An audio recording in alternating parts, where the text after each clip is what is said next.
morning, one and all, and welcome to this session.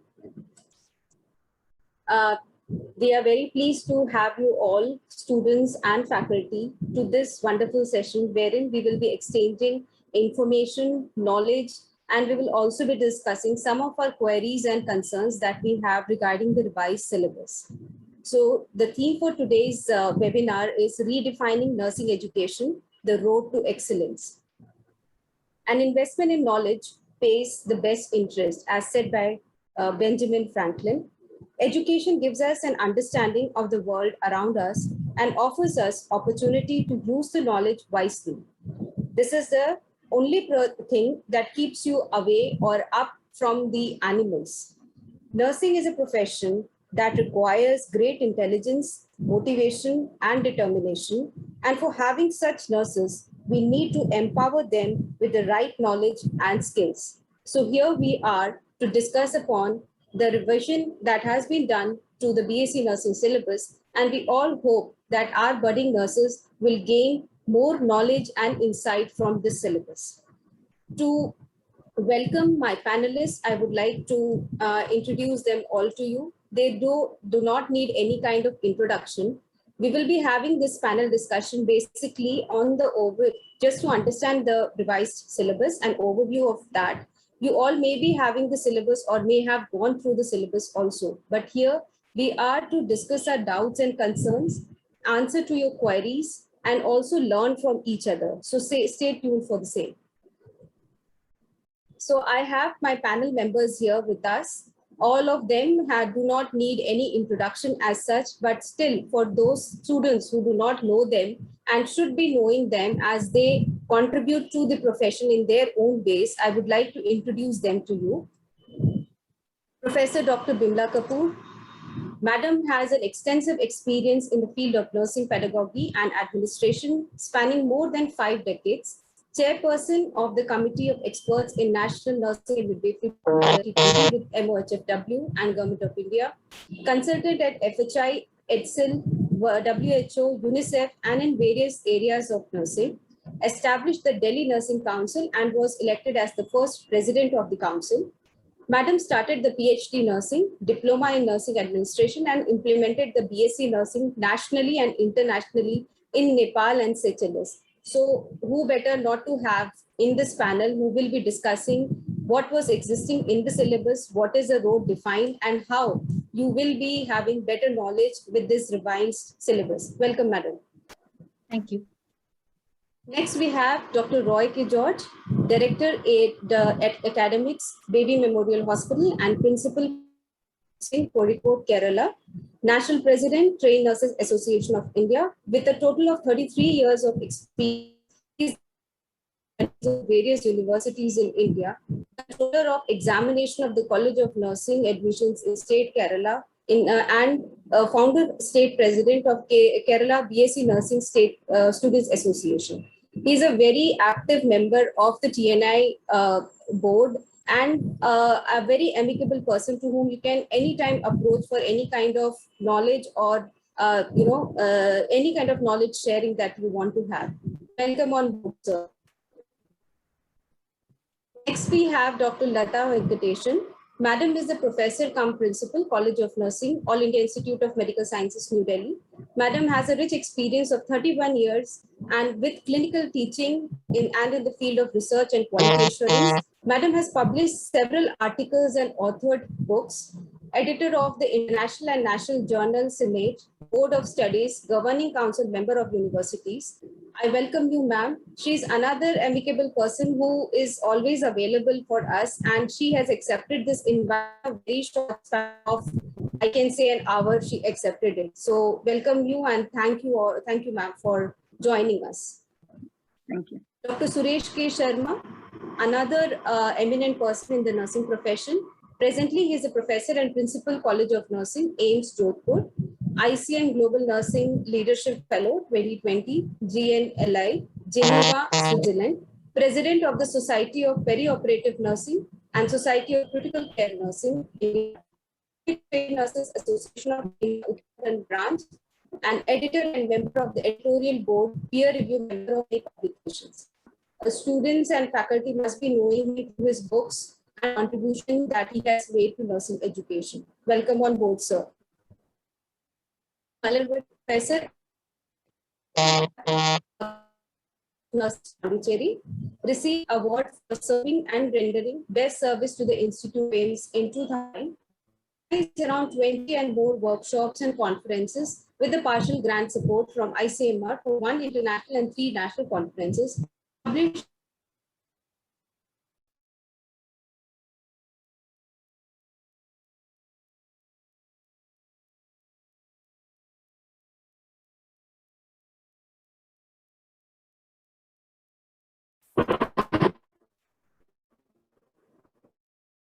for that.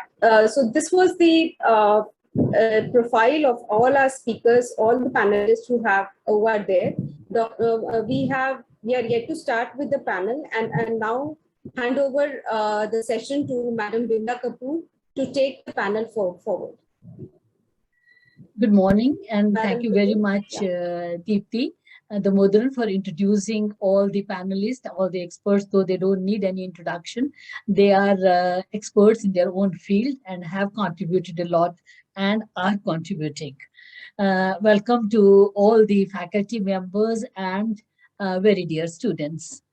Let me first thank Elsevier's Deepti and her team for having thought about taking the responsibility of organizing a national conference and discussion on the redefining nursing education, the road to excellence. I'm sure each one of us as teachers, as principals, as deans, as academic deans in our own colleges of nursing and universities, want that the program which we are conducting should be of par excellence. And probably these are the reasons, when the statutory body revises, the members take the responsibility to translate it into a form so that everybody can implement in the par excellence manner. I think all of us, we agree that National Education Policy 2020 has brought in a lot of changes in our thinking, lot of changes in our implementing, and feedback which we should be getting from the learners as well as of the teachers to the planners or policy makers. So 2020 NEP, National Education Policy, has redefined, saying that there should be a blended learning, use of maximum of technology, also emphasize on essential or mandatory modules, and felt that the certain subjects should be taken by choice by the learners. And that's what the statutory body has done, is having the electives. You can select the electives in each year, and that will be, I think you all have seen the curriculum. Also, you have seen that there is a lot of emphasis being placed by the National Education Policy, which is also thought about by the curriculum planner and policy maker while revising the curriculum in the country. That is, that if we can have the credit system, because credit system is internationally being accepted, and also the semester system, so that students and the teachers do not feel load. Of course, different opinions are there, but to reduce the load on the student and also the teachers, probably the semester system, which is also being accepted in all the universities worldwide as well as in our country. The learning and semester system, which is incorporated in the nursing curriculum, probably would have raised a lot of questions in the mind of the teachers and in the mind of the experts. But today we have very senior nursing experts as panelists, and I'm sure what we have planned is that we would like to have more of inputs from you, more of the questions from all of the listeners. So if we can clarify, because this team is a very, very, they are doers as well as planners. They are managing their colleges, institution, plus they are in the planning and policy making. So it will be excellent opportunity for all of you to take the best from our panelists. With this, let me ask a very important question. The first question which comes in my mind all the time is that as a, when you talk about the revised theory, I would like to know that what are some of the, main changes, the challenges are there, and how do you think you can take it to the point of excellence? May I ask Professor Dr. Malarboisi to kindly dwell on it and tell us that what are those main changes which you would like to pinpoint, because syllabus everybody has got, and also the challenges which teachers are going to face, and how do you think it will take us to a level of excellence? Please. Yeah, thank you, ma'am, and warm good morning to one and all. Before I start, let me take this opportunity to thank the Elsevier team and my principal, Sister Dr. Monique, for giving me this wonderful opportunity. As the question being raised by Dr. Bimla Kapoor, ma'am, there are quite some changes being made in the curriculum of BSc Nursing program by Indian Nursing Council, especially in the theory component. It is the curriculum now, it's absolutely competency-based approach they have brought in. And for the successful learning of the students, we need to have the integrated line of the standards, the curriculum, instructions, and as well as the assessment. So the Indian Nursing Council has brought in a tremendous change in it. And this is the ideal time they have put in, which is need for the hour. So the competency-based approach will enable the student to master themselves and as well as practice when they complete their course. The courses basically are categorized as foundational courses, core courses, and elective courses. And the number of subjects or the courses which are being included when compared to the old curriculum. The old syllabus or the curriculum, we had 23 subjects, but now the revised curriculum for the BSc Nursing program, we have 30 subjects, like the general science, pharmacology 1 and 2, pathology 1 and 2, child health nursing 1 and 2, mental health nursing 1 and 2, obstetric gynecological nursing 1 and 2, and highlight of it, like we have an additional courses. 2 additional subjects are included in this revised curriculum. That is one health and nursing informatics and technology, which is for about 40 hours. Here, the focus is about e-health, computer science, HIMS, because majority of the nurses do work in the clinical setup. We have to equip them. So it is a good effort that the Indian Nursing Council has brought in this subject. And the another subject which is being included is Introduction to Forensic Nursing and Indian Laws. Because all of us must, this is high time that we all of us must get familiarized with the Indian Constitution and the legal procedures. And as well as we, the Indian Nursing Council has brought in this subject to make it as a specialty discipline.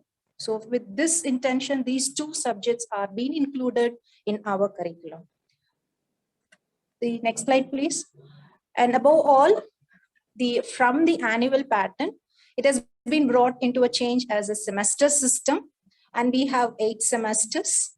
Like 1st to 7th semester, we have about 26 weeks for every semester and minimum of 100 working days. And in the 8 semesters, we have internship where the students will have intensive practical training with the residential posting, so that they become competent nurses. And the modules, we have the other highlight of this revised curriculum is the new concept of modules. We have mandatory 8 modules to be completed by the students, and as well as the elective 4 modules to be completed, which is spread across from 1st to 8th semesters. And another highlight of the curriculum, which to specify, is about a credit-based. The course credits, including the internship and electives, is about 156 credits. For the course alone, we have 141 credits, especially for theory, it is 90. For the lab and the skill lab, it is 15. And for the clinicals, it is 36. With the internship, it is 12. And for the elective modules, it is 3. So 1 credit is being given for 20 hours of theory, 40 hours of lab, and 80 hours of clinicals. So on the whole, the INC has made a tremendous effort in bringing this change. And it is absolutely competency-based, credit-based, and semester-based approach. And looking at the challenges with the subjects which are newly brought in, I think we have to equip, the faculty have to equip ourselves first by undergoing a training, especially for the forensic nursing subject. And thereby we can start slowly teaching with the students. And or the alternative is that we can get help of the external faculty and we can train the students. These are the challenges that which we will be able to, we will be facing with the theory component and the credit-based one and the semester-based. Semester has both advantages and disadvantages, to be very frank. For the students, it's really absolutely, it is easy because they can clear the subjects very quickly and then they can through and move on to the next semester. But whereas for the organizer point of view, for every semester, it is difficult because we have to quickly run through the curriculum, we have to get ready, we have to orient, we have to give instruction, by then the exam will come. Then again, moving on to the next semester, the orientation, instructions, and then the exam. So it's a little difficult for the organizing team like the colleges, but it is easier for the students' point of view.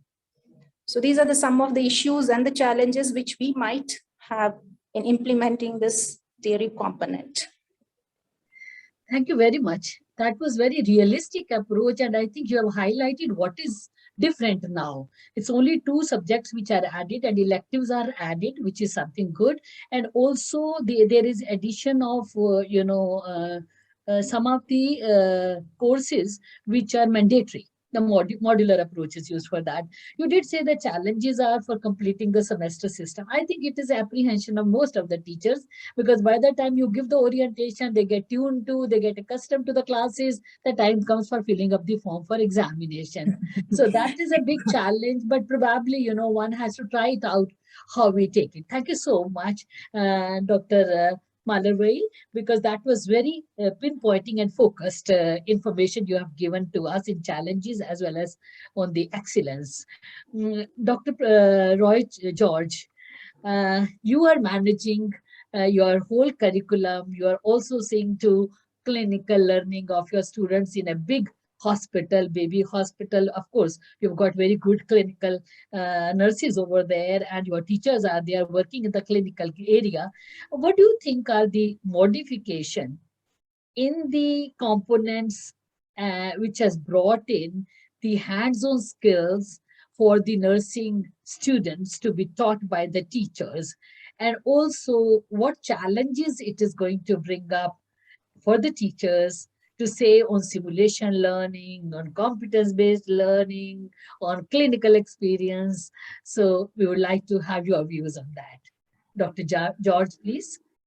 Thank you, madam. First of all, let me congratulate and thank Elsevier for organizing this program, because since the new syllabus is introduced, there will be a lot of doubts and a lot of clarifications, which will be an ongoing process because as we implement. Of course, Dr. Malarvai has just given an overview of the theory part, and the most important thing which she has stressed also is the competency-based curriculum. And the most important welcoming aspect of the current syllabus is this competency-based. The stress on competency is really a very important paradigm shift in the syllabus implementation, and that will be helping the nursing students to accustomed to the practicals and what the clinical skills they require to take up the initial positions. And when you look at the practical training, it is about 72%, 62% in the actual clinical area or the live practicals, and 10% in the skill lab. That was projects, and it has given a very good description of all these practical training in the introduction itself. Like many times the allegation about BS nursing syllabus or BS nursing course is that they are theorists, but not they are not giving importance to practical. It was not so, but this is highlighted this current syllabus with 72% of the session total hours. So that is out of these 6,500 hours of the total instruction of 4 years, more than 4,500 hours are in the practical training. So that is something which is really good and will help students to be practically skilled. And because there is a mandatory skill lab training, though nursing from time immemorial have been using laboratories to train orient students, it has not been made mandatory. The labs will be there. Many colleges labs will be there. It is very sparingly used place. only for instruction purpose, things like that. Whereas here, each subject, each area, each unit, the skill lab training has been made mandatory, and 10% of the training is insisted made compulsory in skill lab. With the newer technology and high fidelity labs coming in, and even cost-effective mannequins coming in, it is not very difficult for the college to orient. And it will be very good for students to get the initial orientation than exposing them to a very vulnerable situation in the highly complicated clinical area. And from the ethical point of view, it is ethically very strong, so that the students have the preliminary orientation before touching the patient in any area. Otherwise, usually it is after foundations of nursing, the students, in many colleges, students goes directly to the clinics, and then maybe little training in the maternity. Otherwise, there was no specific training for each area in the clinic. So that is ethically making the nursing education more correct and strong, because we can say we have given them initial training in the lab in each area, and so they are going to touch live patients. And in this, recently we had the World Patient Safety Day, and the patient safety is a major concern in every healthcare field now. And so this skill lab training will definitely contribute to more patient safety, because students have some hands-on experience in the lab before doing. Then one thing which I loved about the current syllabus is about, in each unit in the syllabus, the area of posting is mentioned, the hours, the number of the skills to be acquired, and the assignment is listed very well in the syllabus. Than just blankly saying medical nursing having 240 hours, something like that. It has each unit, it has the practicals have been mentioned very specifically. For those people who want to do it properly, the guidelines are very clear. Which area the student has to be posted, how many hours or how many weeks they have to be posted, what are the skills of expected to be practiced there, and the assignments are listed, and also the evaluation. So it is very, very clear for the teachers as well as students. So what they have to do in each clinical area, what training you have to give, and of course it makes very easy for teachers now plan the practical training, provided they have a very good clinical area. And only thing which a challenge I have felt here is that the Indian Nursing Council, in the introduction about the facilities, they say only 100-bed area is bed hospital is necessary for the training of students, so with the affiliations. So how this will practically work out in each area, because we have such extensive clinical training, and whether all those institutions without adequate clinical facilities, if they go by the mandatory 100-bed, how they will be able to provide this much training, that will be one challenge. Otherwise, that is really exciting thing.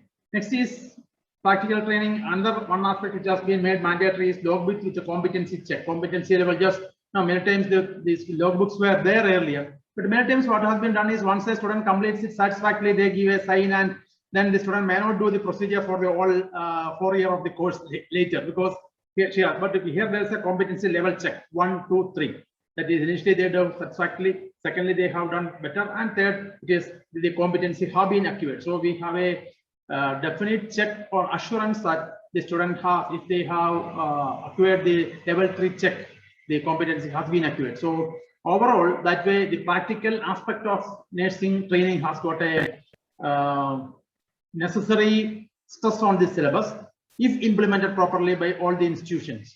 We hope, with the stronger National Nursing and Midwifery Commission expected to come, we will be able to implement the syllabus more enthusiastically and more correctly than the previous years. So that's my observations. Thank you. Thank you.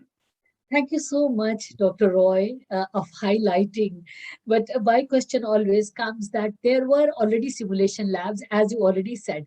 Nursing was taught through all the simulators. I think now because of the non-availability of clinical area, probably we want our students to learn on high fidelity simulators, so that, as you very rightly said, that phobia will not be there, ethical consideration will be there, and also, the challenge in the hospital which they face would be less. That was an excellent thing.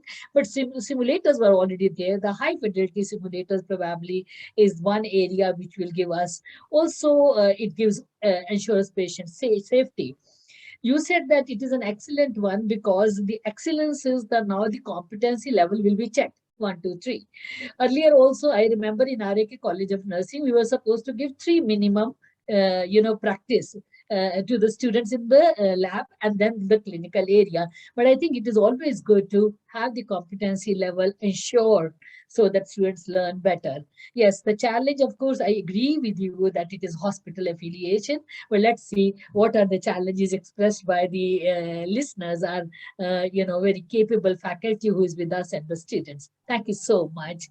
Dr. Lata Venkateshwar is with us, and I thought, she had the opportunity to be part of the, syllabus development, as well as she is the principal of the College of Nursing, All India Institute of Medical Sciences.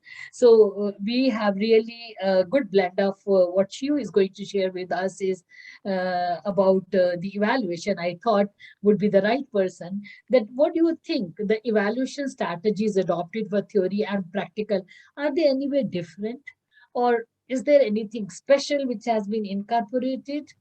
Do you think it will be possible to manage the students in the clinical area to use the evaluation methodology, what is prescribed? Over to you, Dr. Lata. Thank you so much, madam.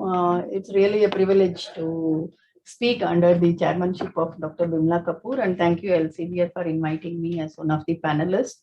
And I'm here to speak about the assessment and evaluation, which is included as part of the newly revised INC syllabus. And as Dr. Malarvali was mentioning, the major change in the assessment and evaluation frequency is the introduction of the semester system.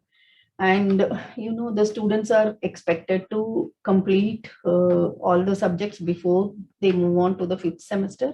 And again, there is another break is given before 7th semester. They have to complete clearing all the examination. And of course, the duration of the course is like before only double duration. Within 8 years, they must be able to complete the course of study. And unlike before, the internal assessment guidelines are being specified in the syllabus. Earlier, we were given only the marks, 25 marks and 75 marks. But now the split up of marks, how do we calculate and arrive at the total internal assessment is being specified, which is very useful because India being a very vast country with multiple states, each university had their own way of calculating the internal assessment, and each institution was following their own method of calculating internal assessment.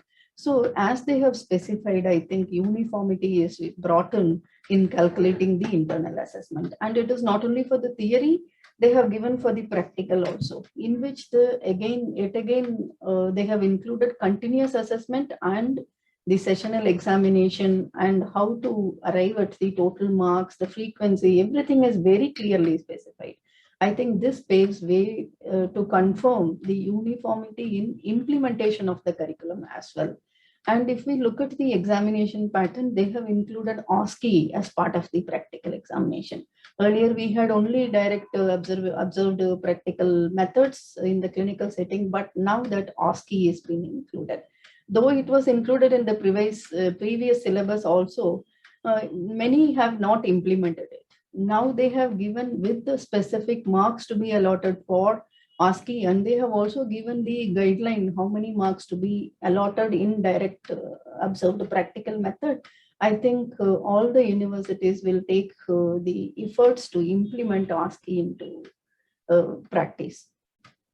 And another newer method which has been included in the syllabus is grading of the performance. I think this is mandatory as part of the UGC as well. So they have included the UGC recommended 10-point grading system. So the marks are given and based on the grades are assigned based on the percentage of marks. Earlier, we were giving only the percentage of marks. Now we are going to grade them. And of course, the pass percentage for various subjects are also being specified. There is not much of changes except the grade point and the grading system. And also they have given us the guideline how to calculate the semester grade point average and as well as the cumulative grade point average. They have given with the examples how to calculate exactly.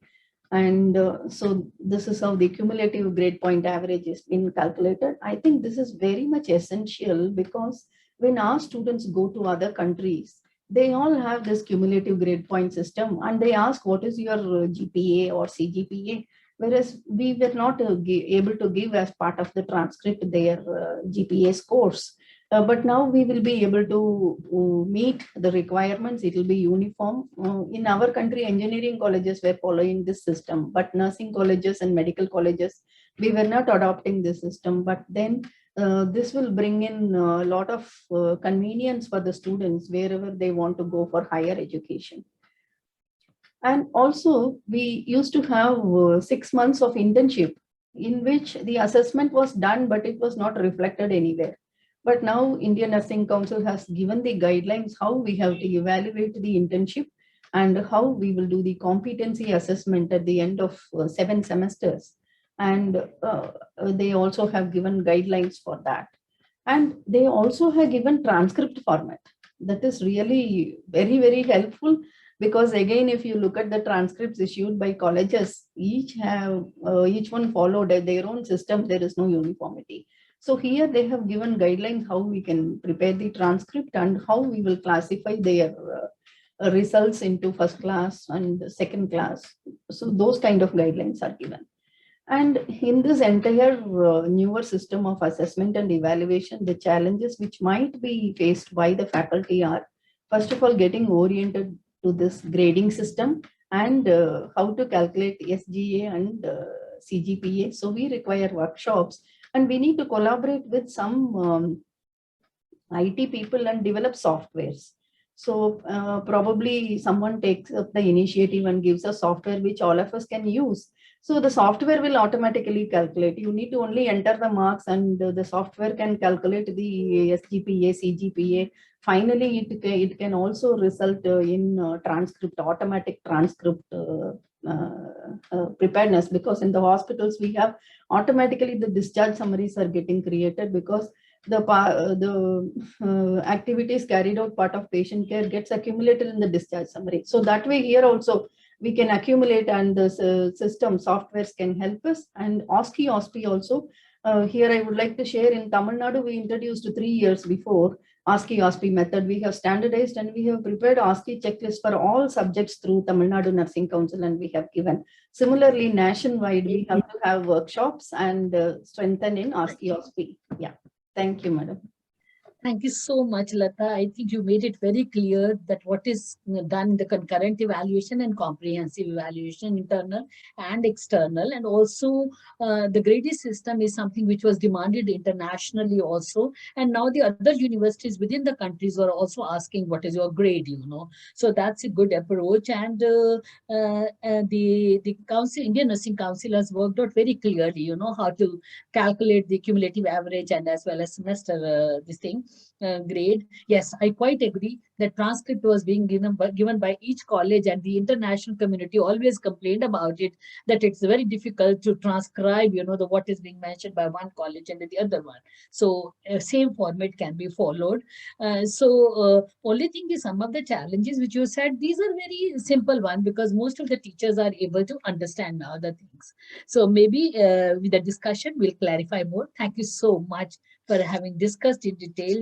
Let me come back to our last panelist, as the time is limited. We have Dr. Suresh, and what my concern from Dr. Suresh is, now that the panelists have talked about, these are the strengths, these are some of the challenges, I would like you to tell us explicitly what are some of the very strong points which have come out with the revised syllabus. What are some of the very difficult challenges which the academicians or nurse educationists are going to face? And how do you think it is going to take towards far excellence than what was already happening? Dr. Suresh? Professor Suresh? Thank you so much. Thank you so much, Professor Dr. Vimla Kapoor, madam. It is a privilege to be a panelist under your moderatorship. I'm also thankful to Elsevier for giving me opportunity to be among the galaxy of experts like Professor Roy, a good friend of mine, Dr. Lata Venkatesan, and Dr. Malar. Happy morning. And as Madam said, that what are the key strengths and what are the key challenges. If I say this and then mention that we have revised the syllabus after more than 15 years. Ideally, it should be done between 3 to 5 years. International trends are on competency-based curriculum and concept-based curriculum, and now they're shifting to technology-based, self-directed learning-based curriculums. We have a revised curriculum which has the many strengths. To list few, it is exhaustive coverage of content. We have added more content in what we had in the past. I like the mandatory modules like first aid, basic lab support, the essential newborn care module, or MNIC, PALS, health assessments, self-delivery module, and palliative care modules. These modules will really add the value. Electives are, yes, they have been added. I'm impressed with that. Increased practical hours, but quote unquote, how we will be doing. But yes, we have focused more on that we prepare practice-ready nurses. New subjects have been added. Applied subjects have been modified as applied anatomy, applied physiology, applied biochemistry, applied nutrition dietetics. Credit-based course which transition to international platform will make nurses easy. Newer methods of evaluation like OSCE. Grading system which will again make our when somebody is pursuing higher education there in West will make it again easy. Emphasis on simulation-based arts, on simulation labs, and newer methods of assessments are strength of new curriculum. But there are few challenges which we have. And challenges are, it is content-loaded curriculum. We already had too much content taught at undergraduate level, and we have added 2 more subjects, that is forensic nursing and professionalism. Professionalism and values are also taught as a part of nursing foundation, but those have been restrengthened now. Semester system, as my fellow panelists have highlighted, that it gives a challenge. By the time you start, the semester ends and you have to plan for examinations. And conducting exams after 6 months give a practically 3.5–4 hours teaching learning pedagogy. Now dividing one full subject, either it's a pediatric nursing, mental health nursing, or medical surgical nursing in 2 halves or 4 halves, and then conducting their exams after a semester is completed, and then it's again lead to some level of confusion. So, and then clinical placement, when we divide the students into groups and we send them for clinical experience. Sometimes student may not be able to complete that clinical experience in a settings where the clinical setting is limited. So semester system will give us a challenge. We need to identify how we can make it effective. Then I found unintegrated competency framework. We have defined the competencies, taken it from the NLN, and we are in the end we are talking about competency assessment, but competencies has not been integrated within the curriculum, because when we talk about competency-based curriculum or quasi-big competency-based curriculum, there's a broad competencies and then there are micro competencies, and from these competencies the learning experiences are drawn. Whereas we have competencies at beginning, we have content and subjects in between, and then we have the competency assessment at the end. This is the hybrid model of curriculum, which is not purely competency-based or quasi-competency-based.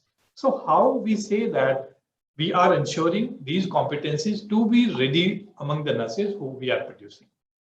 And is the content truly applied in applied anatomy, applied physiology, applied biochemistry, applied nutrition? When I was looking at the content is same, but the title we have given as an applied. So we need to relook that whether it is truly an applied content. Formative assessment, we already had 50% formative for practicals in the previous syllabus and 25% into the theory. We have same, where West is going for 75-25. In our setting, where values are poor, in a private setting, the control remains very poor. In that, no, it's not a general statement for all, but for few. Then whether it is to shift 50-50 or 75 as on international trends is again challenge. We have newer methods of teaching and learning processes. Have we incorporated them? Like flipping of class, blackboard techniques, use of technology into teaching. Now, I was a part of one of the talk at the US, and now what they are thinking, that let us have teaching as a self-directed using Blackboard, and let the undergraduate students spend more time in skill lab and in bedside rather than coming to classrooms. So we flip the class, we use a Blackboard, we use the technology, and we distantly teach them theory and we give them resources and library resources, but they spend more time in skill lab and bedside rather than spending more time in classroom. So we have, whether we are focused on this, we need to relook. Project-based learning, yes, we have incorporated partially. Competency assessment, we are defining competencies at the beginning. Towards the end, we are saying that we will be assessing the competencies, but how and what exactly we will be assessing and how we will be ensuring that these competencies have been achieved, those 9 competencies have been defined at the beginning. So we need to again look into what I say. One thing is, in our curriculum, still we have loaded with the basic science and applied science subjects, that is English, health informatics, now we say to computer, anatomy, physiology, biochemistry, nutrition, sociology, psychology, microbiology, pharmacology, pathology, genetics, and now forensic. And we have only 5 core nursing subjects: nursing foundation, adult nursing, pediatric nursing, psychiatric nursing, midwifery, urology nursing. And we have adjunct nursing, that is research, nursing research statistics, nursing education, nursing administration, leadership and professionalism, and bioethics. This is a new subject. If we look into Western curriculums, their curriculum, they don't look like that these are the basic science subjects. They have blended in a manner that looks purely as a nursing subject, and these applied and basic sciences have been blended within the nursing subjects. So it looks like, these all are the core nursing subjects, and if in a pure basic science they do it and then enter into nursing curriculum, we need to rethink about it. Because if we look into the content, then anybody sees that, oh, these all subjects have to be taught by non-nurses, and only few subjects which looks to be taught by nurses. So this is a challenge we need to think about it. Now, to summarize, we need to think about how to implementational debulking of the content, truly allied subjects, integrating competency with the content, and additional mandatory modules like ATC and trauma is a major problem in India. ATC, Advanced Trauma Care Nursing Program, oxygenation, mechanical ventilation, radiation safety, biomedical waste, diabetes care, counseling, etc. can be added into mandatory modules. And meaningful electives. There have been electives. I say that there are few like philosophy, politics and nursing, spirituality and health, yoga, meditation, Ayush nursing, policy development, human resource management, healthcare designs. These are the few meaningful electives to be added rather than the exhaustive list of electives which have been added. These can be considered and few of can be omitted from there. Right. And our focus should be towards developing practice-ready, specialized nurses at undergraduate. Right. That's all from my side. Thank you so much for. Thank you, Professor Suresh. Thanks a lot. As we are running behind schedule, I would like to say that I think it's very well mentioned that what it is and what are the strengths of the curriculum. I'm not going to repeat it, except that when you are talking about mandatory, some modules which you thought could be added. When you were speaking, I was wondering that when I'm teaching a particular subject, why shouldn't I teach those particular areas also? However, the teachers must make a note of it, and that these are the areas which needs to be emphasized, because we know these are the minimum things which are being prescribed by the statutory body. But as things advance, we keep on adding as teachers and as an academicians. With this, I think there are and very well done challenges. I think it's very, very clear that it is if it is a content loaded semester system, defining properly the skills. I think very important point, but there are very interesting questions. So I just don't want to take time on talking what you have already discussed. Let us take some of the questions before I summarize. Very interesting question came up as the first one, which I think this is Babita mentioning, she hasn't said the place, ma'am. I feel learning the theory part in one semester and writing the exam in next semester is also a challenge to the students. I think I would give this to Lata. Lata, if mental health nursing, child health nursing are learnt in semester 4 and in the 6th, they give the exam, Yes. for theory and practical. What is your opinion about it? Madam, I think in the earlier syllabus also we faced the same challenge with midwifery. It was there, partly it was there in 3rd year and 4th year, and 3rd year none of the students were paying attention to the theory which we were teaching. And Right. 3rd year we had normal deliveries to be conducted and the advanced midwifery skills in final year. We could not divide the patient into basic and advanced skills. Patients are the same, their requirements will be together, So I am of the opinion, first of all, the semester system itself is going to be a challenge, madam. So I still prefer annual system of examination where we have adequate time to prepare the student and in a complete manner in one particular subject. So I think this is the Excellent. disadvantage Very good of response. semester system. Yeah. Yes, I think also, it will depend upon the university to which you are attached, The health university may like to have it as an annual system, because you have to get the curriculum approved by the academic council as well as by the board of studies, So, but it was very interesting for me to see that question, and I thought it was such a relevant one and apprehensive. And I think many of us feel the annual system may be better. Tyagarajan has said, is there any break system? For example, student has to clear all the subjects to go for the next semester. Again, I'll go back to, let me ask Malarbai. Malarbai, Professor Malarbai. Yes, ma'am. Yeah. I hope you got the question. That is Yes, there any break system? For example, student has to clear all the subjects to go to the next semester? No, actually, it is not like that from 1st to 4th semesters. They can carry on. But there is a gate of 5th and end the 7th, they have to. Otherwise, they can just carry on their papers. But how long? How many years? See, earlier we had 5 years or something like that, So how many years more the person has to, is allowed to carry on?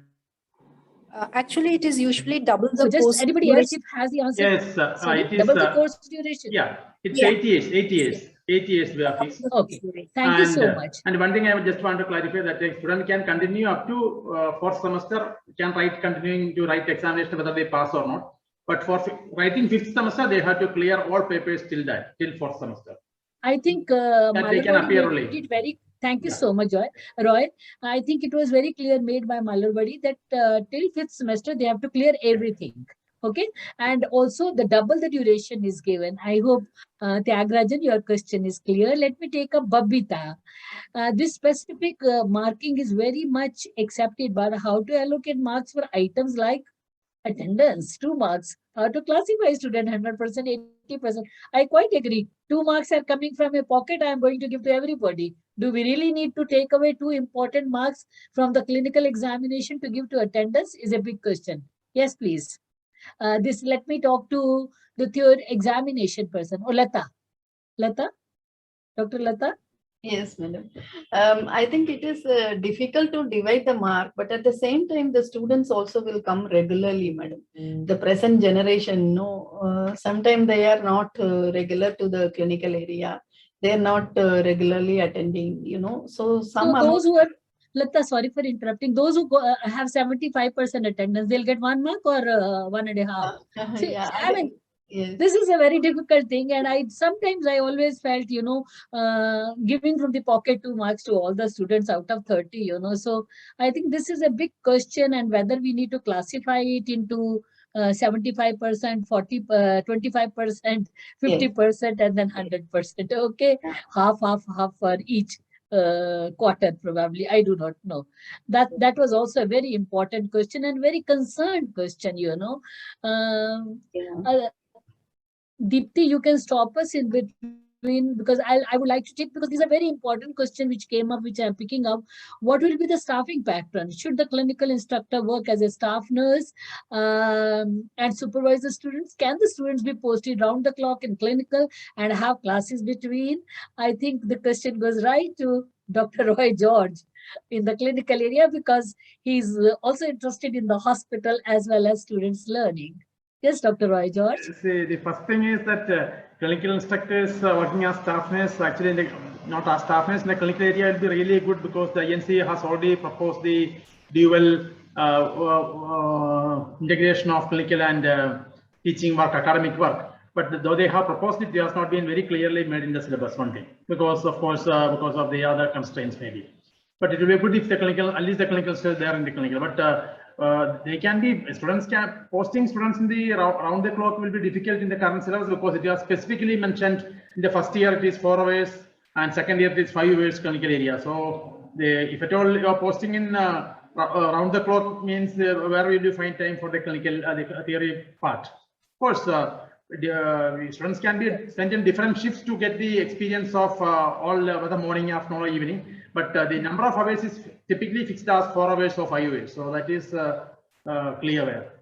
Thank you so much. But my concern is that when you talk about staff nurse working in the clinical area, my dear, one staff nurse manages 60 patients or 50 patients in the government. Even in the private, you know, you've got 2 staff nurses or 3 or 4 who manage the separate rooms. Whether they will have the time or it will be just signing. So you have to have a dedicated staff nurse, Madam, which is a big question. Definitely, we should have dedicated staff nurses. These clinical instructors or the teachers must be over and above the normal staff. They will have some time but spent in it. That will be But difficult. I think this is a big concern. Yeah, that's a big concern. Definitely. It's a big concern. The other concern was, should the MSc nursing person be qualified 3 to 5 years of teaching experience? INC should have some guidelines for such candidates who are working in the clinical.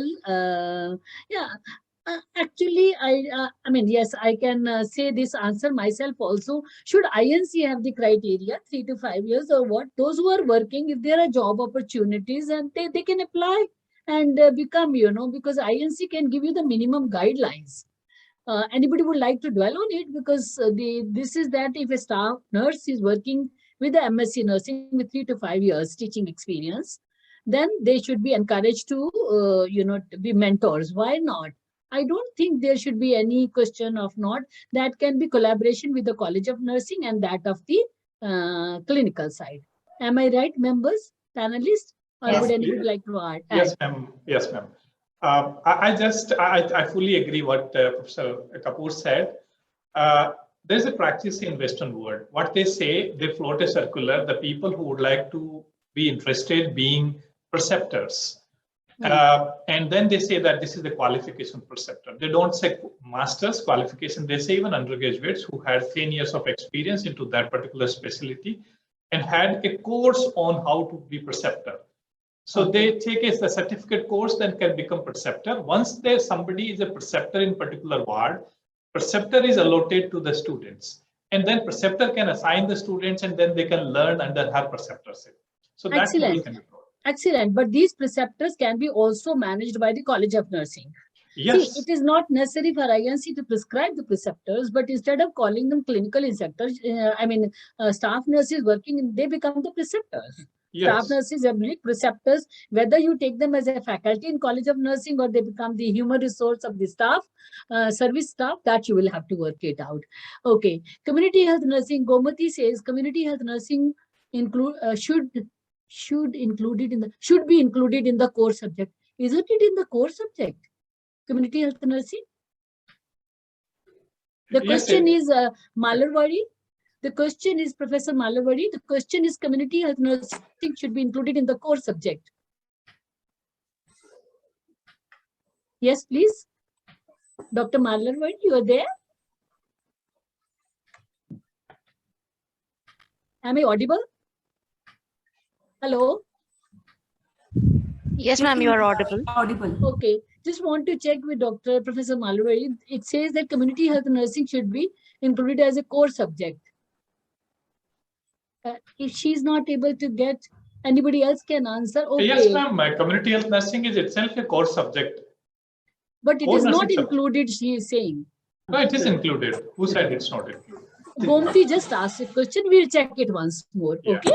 I think it community health nursing, it's a specialty. Yeah, it's a core subject. It is a core subject. Definitely a core subject. Yeah. I think Gomati, we hope we clarified. Hasmukh Jain has asked whether existing BSc nursing curriculum will be a challenge to implementing new one simultaneously. Okay. I mean, this change is always there, you know. This Always change would be process. there. So I think this we have to accept. Some teething problem will be there in the beginning, but I think we'll get used to. Asha Kapoor says, do the students are required to complete research project within the same semester? Again, this question will go to Professor Malawai.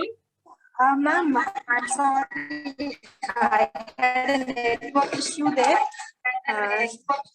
Now, the question is, do Can the you please students required to discuss, complete research project within the same semester? Malawai, you got me?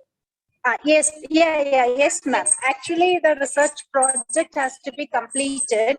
And in the 8th semester, exclusively, the internship is given for all the main course subjects. Okay. Should be discuss and guide all implement. Okay. I think this I can skip. It is just a suggestion being given. Let me take Rajni Thapa to teach mandatory modules. It will be taught by nursing faculty only or so some certified personnel to recruit. Okay. Now this is again to Professor Malawadi to teach the mandatory. Yes, yeah, you got it? Yes. Yeah, ma'am, actually, the mandatory modules can be taught by the nursing people or the recognized standard national or international agencies, learning resource packages, we can use it. And the Indian Nursing Council is also planning for some of the learning resource packages like assessment and so on. So soon we will get those content too. Okay, so you think that the nursing faculty would be prepared to take those? Surely, but in case some help is required, we always have the provision for external lecturers. Yes, I agree, Shiv Mudgal. You say that it is an overloaded curriculum, then why have applied sciences? And why not teach it when we are teaching the nursing subject simultaneously? So this is a big question, and I'm sure if anybody from the Indian Nursing Council is hearing it, would be able to make it, but that doesn't matter. Things can be improved gradually. You know, if we find time consumed is too much, probably things will be revisited after 5 years or after 4 years. Madam, I'll have to intervene and request that the panelists. I mean, there are a lot of questions. It's still coming up. If the panelists can take up the questions in chat box, that will be helpful so that we can continue with the session. And we can give them specific answers as well, and there will be no internet issues also. So if I request you to summarize the session and then hand over the questions in the chat, answer the questions in chat. Thank you so much. I think Deepti has a right concern about the time in the next session. May I request all the panelists kindly answer the teachers or the students in the chat box, whatever questions they have asked. But let me say that I think Elsevier has the purpose served. I've excellently pointed out to the focus discussion, and the speakers really built in the challenges and the excellent points. And I think no better than the panelists who have presented could have done the job. The challenges mentioned are great, but also there are very good, the excellent contributions made in this syllabus. But I think as the challenges come, and if we are able to define them and keep on correcting, we may be able to meet. All these apprehensions are there whenever new things are implemented. And as teachers, we can have a lot of workshops, lot of discussions, lot of continuing nursing education program so that we are able to clarify it. As the time is short, I thank each of the panelists, the experts who really did a lot of work to understand themselves and get clarity. And more clarity will come when you really answer their questions. Thank you so much, Deepti, and your excellent team for being so prompt in everything and seeing that we get engaged in the workshop. Thanks a lot. Thank you so much, ma'am. It has been a pleasure listening to all of you. I would sincerely like to thank all of you for, really taking it up, because you are teaching, you are with the students, in sync with them. You are also writing the books also, so you understand the challenge, and you have been able to listen to them patiently and answer them. and you are still answering to their questions, whatever query is coming up. So it was really great. And I will just like to wind up the session by saying that by giving an example, like, in this lockdown period, all of us, what we learned was using of our mobile phones to the maximum, right? Going online, specifically even for shopping, for our groceries or anything. And I'm sure people of any age who have never used these apps, for shopping, they used it. They started learning. They made their own accounts in that particular app so that they can, meet the challenge of the lockdown and get themselves the groceries or whatever the necessities were there at that time. So I see this syllabus similar. Once you start implementing it, you start working on it and discuss with others, you will get more learning about it. And obviously, this team and our team will always be there to help you out anywhere you face any challenge. So once of all, thanks all of you for contribution to this session. Now, I would like to take you to the Elsevier platform, that is the Elsevier's nursing platform, basically. Priyanka, just let me know when you can see my screen. Yes, we can see. Thanks, yeah.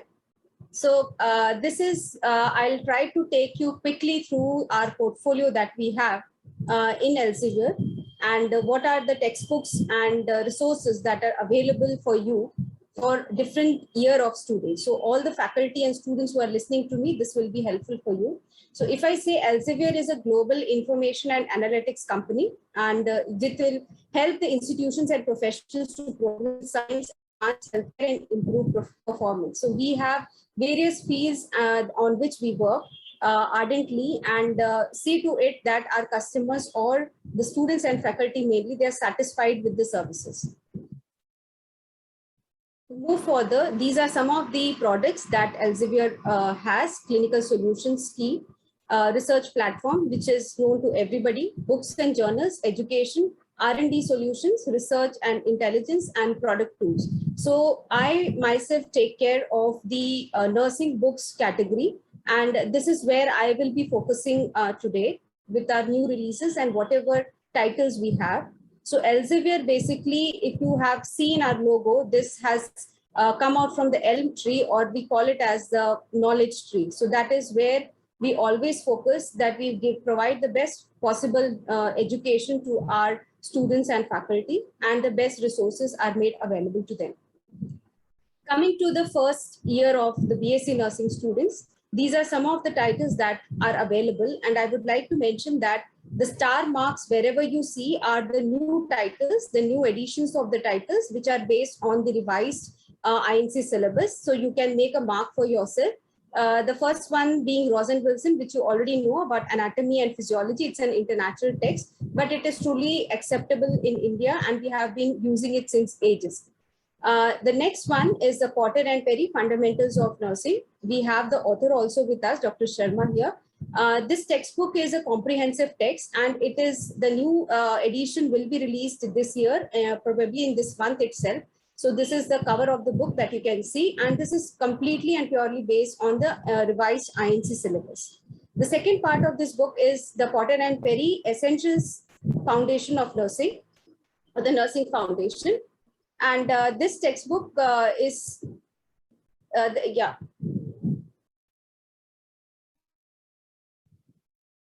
Yeah, Priyanka, am I audible? I feel I got lost somewhere. No, you're audible, Deepti. Please go ahead. Okay, great. Okay. So Potter and Perry Essentials of Nursing Foundation. This is again based on the revised INC syllabus that was released in June 2021. This textbook, I will not talk about this right now because Dr. Sharma will be discussing in detail about both the texts, how you can maximally utilize the text, how do they differ, and how is it going to help you out in your study for fundamentals of nursing. Next up, we have Anatomy and Physiology. This is another textbook by Dr. Vaz, Mario Vaz and Shankar. Now, this book comes in the new edition in 2021 with a complimentary workbook, wherein you will have, some images and the questionnaires that you can answer within the textbook. Once you complete the text, you can go to the workbook and complete the workbook. This will help you to evaluate yourself of whatever learning you had in the Anatomy and Physiology syllabus. And this next comes Nutrition and Biochemistry Nursing. This is by Dr. Dandekar and Venkatraman. This is already released in 2020 and is an excellent text for biochemistry and nutrition. Next up, we have English. Earlier, as I was mentioning, that there was a change in the syllabus. So the subject has been now transferred as Communicative English for Nurses. So you will find the new edition of this text in this year, probably in this month itself. And this is also based on the revised INC syllabus, where they have focused mostly on the communication skill of nurses and the language part, that is the listening, the IELTS part of the curriculum. So this is basically for the first year students. Coming to the second year BSc Nursing, we have Black and Voice, very commonly used text for ages, now I think more than 20 years. And we have the adaptation author for this title also with us, Dr. Malavari. We are now coming up with the second South Asia edition of this title based on the revised INC syllabus. And we hope to bring it out by 2023. The work is in progress. Next up, we have Mosby's Nursing Dictionary. This is another very frequently used text. And the new edition will be coming up in 2021, which will be the Mosby's 2022 Nursing Dictionary. So you can look out for it. Next up is Microbiology for Nurses. Microbiology has now been shifted to the second year BSc Nursing. But this book of microbiology has got all the essential skills that you need to learn the subject, and it was released in May 2021. This is, we have tried to bring it up as per the standards of the new syllabus. You can please go and review the text for studying this subject. Next up, we have US Medical Surgical Nursing, another very well-known text and very favorite, one of the favorite books for the coming students. And we will have a discussion with the adaptation author of this title, Dr. Gopi, who will be joining us soon. And this text basically will be coming up in this year in September as a new edition, which is the fourth South Asia edition. And the positive points, or you can say the add-ons or USPs of this revised syllabus is that first time you will be having a medical and a nursing faculty working together, and then you will have some lesson plans or the digital resources online, which was not previously available. So you will have the nursing care plans, lesson plans, PPTs, and other resources for the student and faculty. Once you buy the text, these will be available online. Also, the pathophysiology of major diseases will be available as flowcharts. Next up, we have Pharmacology for Nurses by Dr. Shanba. And this is written by doctors, but this is completely in line with the nursing syllabus, and it is written as for the nurses, like how much and what are the role of nurse in particular drug administration. They have been taken care of here very nicely. Next year, we have another text by Madam Sharma, which is Pathology and Genetics for Nurses. It's a combined text. This is again a crisp text wherein you will have the disease processes described very briefly. And this also is given in a very simple language and aligns with the new syllabus or the Indian Nursing Council syllabus. Now, this is one new text that I would like all of you to go through and buy for your colleges and for your students. This is on community health nursing. This text is divided into two parts, volume 1 and 2. Volume 1 is available and applicable for community health nursing 1, which is for the second year students. And volume 2 is completely aligned with the community health nursing syllabus 2 for the fourth year students. So this is not as per the INC syllabus, the revised sciences syllabus, but the existing syllabus, and it is just released 2 days back. It's again a very skill-based community health nursing textbook where you will have practical answers to community health nursing, as you can see on my slide also.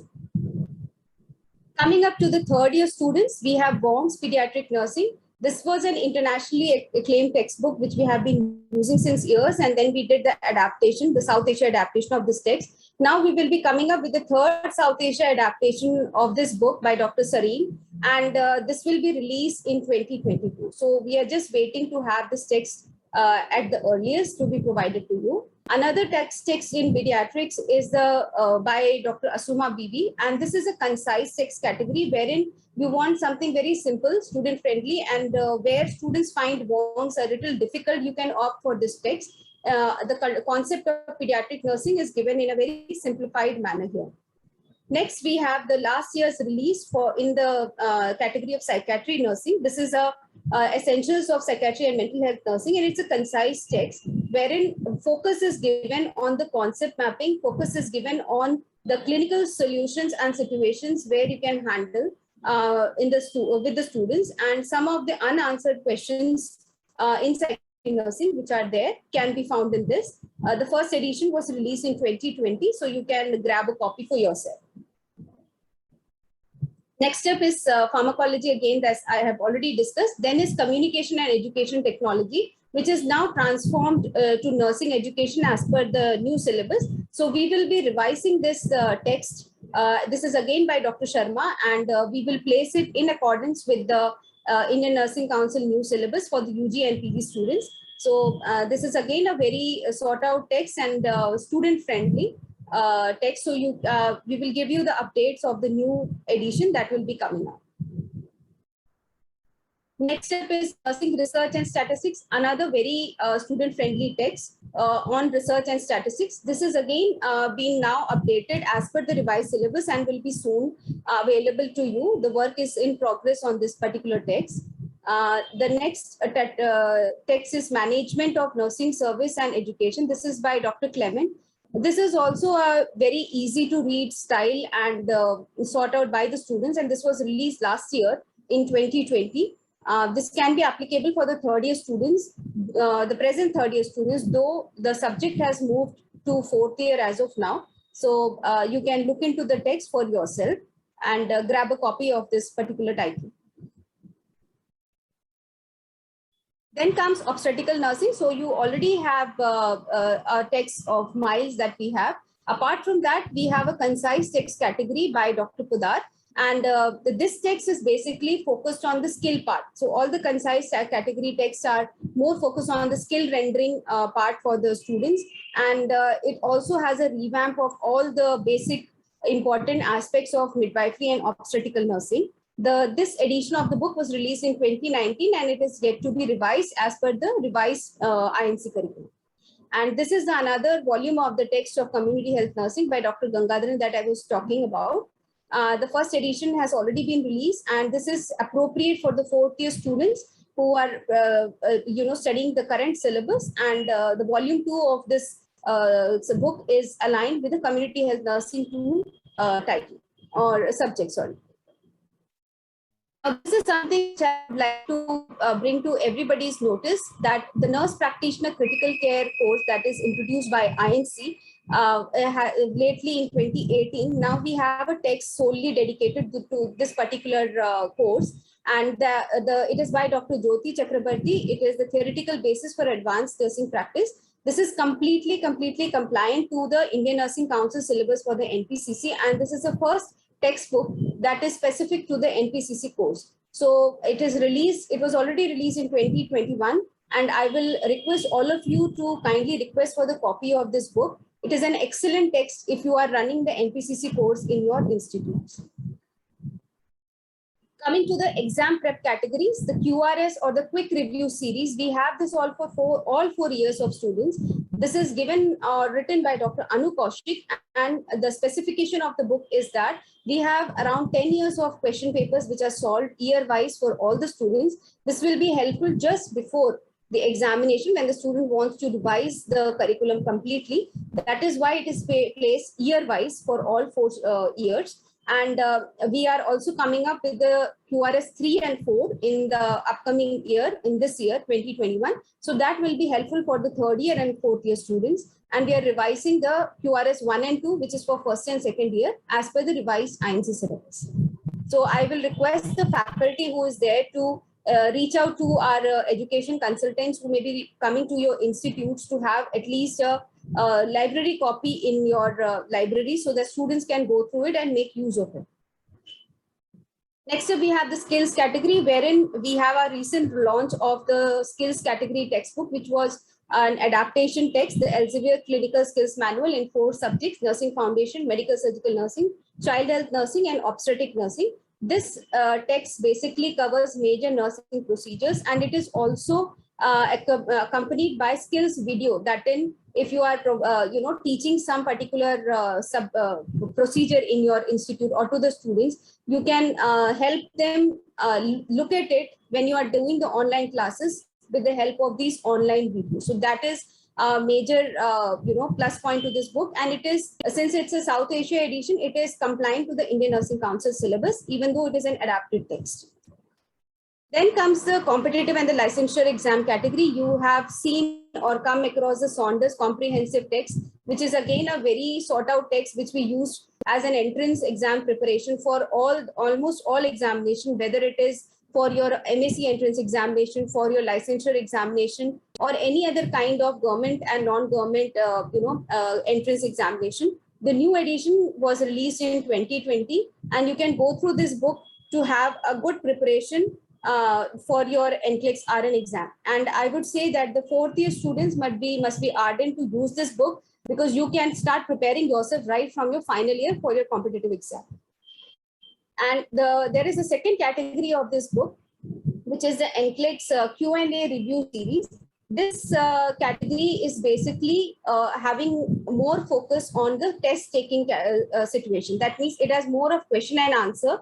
And the basic difference between these two texts is the comprehensive category, or the orange one that you can see, has got content, that is the theory part is firstly given, and then it follows by the questions or the review question. While the Q&A series, it focuses more on the test taking category, basically based on the latest NCLEX RN examination. And this is also recently released in 2021. So you can have a copy of it and also make use of the ancillary questions that are provided online along with this text. So that is basically from my side. This is a glimpse of my family here at Elsevier, all our authors, what we do and how we try to reach out to all of you. And I would like to thank all of you for being always supportive in all our endeavors. And I would like to end my session saying that nursing yesterday was guiding, nursing today is inspiring, and tomorrow it is going to be challenging. So we all have to be ready to face this challenge and accept the changes that are there, because adaptation is all what is a part of human characteristic. So thank you all of you for having a patient listening. Now I would like to hand over the session to Dr. Sharma to take his session on the oxygen administration, which is basically for the student and the faculty as such, I would say. But it is a knowledge sharing from our textbook, Potter and Perry. So, sir, I would like to ask you to take up the session, please. Thank you so much, Dipti. Just give me a second to share my slides and then I'll go ahead. Sure, sir. Sure.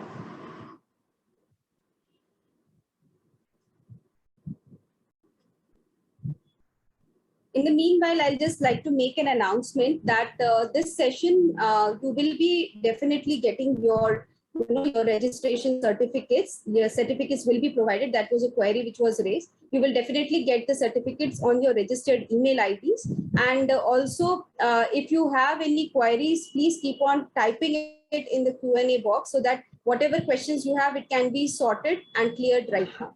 Thank you so much. Sir, over to you. Hope you can see my slides. Yes, yes, yes, very clear. During COVID pandemic, oxygen is a term which is known by everyone. And being healthcare professionals, it is just a review and recap how we use this drug efficaciously so the patients are benefited. Everybody must know how to administer oxygen. So just have a quick recap. Just a minute, I'm finding it difficult to proceed ahead. So I'll just again reshare it.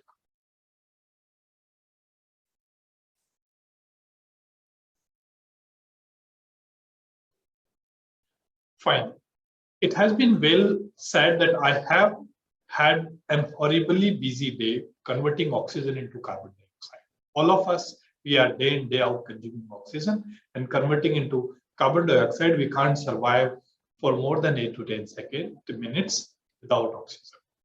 Oxygen therapy is oxygen is a therapeutic gas. must be prescribed to administer to people who need it. In an environment, we have 20% oxygen with which we manage 100% oxygen into the blood. But sometimes because of a problem into lungs or a heart problems, we require oxygen to be supplemented, provided by healthcare providers whenever it is required. Potential to cause dangerous side effects. That's why it should not be used as a customary supplement when and then required. Goal for oxygen therapy is to prevent and relieve hypoxia or hypoxemia.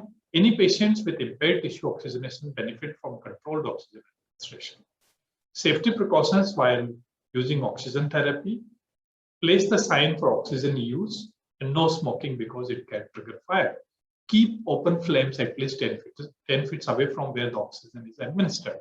Ensure electrical equipments in the room are functional, correctly grounded so that the spark does not happen because it can trigger the burning or the fire. And secure oxygen cylinders because they may fall and can cause injury. Source of oxygen supply are either the oxygen tanks, those are cylinders, or there is a permanent wall pipe system of oxygen delivery system. Methods of oxygen delivery, we all know, low flow devices like nasal prawns, which all of you have seen, and high flow devices like non-rebreather mask. Now, if I elaborate on low flow delivery devices, most commonly used nasal cannulas, oxygen conserving cannulas, and simple face mask, and partial non-rebreather mask. These are the low flow devices which we use day in day out in hospital setting. High flow devices are non-rebreather masks, venturi mask, and high flow nasal cannula. During COVID-19, the high flow nasal cannulas became very popular in addition to the non-rebreather mask and venturi mask. We need to be this is an important slide for all of you. How much flow to be maintained when oxygen is delivered by these devices and how much they convert as an FIU. Nasal cannulas 1 to 6 liters and they can only achieve 44 to 40% of FIU2. Oxygen conserving cannulas at least 8 liters per minute and they can provide 30 to 50% of FIU2. Simple face mask 6 to 12 liters and they can provide 35 to 50% of FIU2. Partial non-rebreather 10 to 15 liters and they can provide us 60 to 90% of FIU2. Venturi mask, which is adjustable, varies from 24 to 50 to 60%, and high flow nasal cannulas are again adjustable, which gives 21 to 100% of FIU2. And we need to maintain flow of 60 liters per minute when we want to achieve 100% of FIU2. So it is very important how much flow to be maintained. Sometimes we use the venturi mask and we maintain a flow at 8 liters.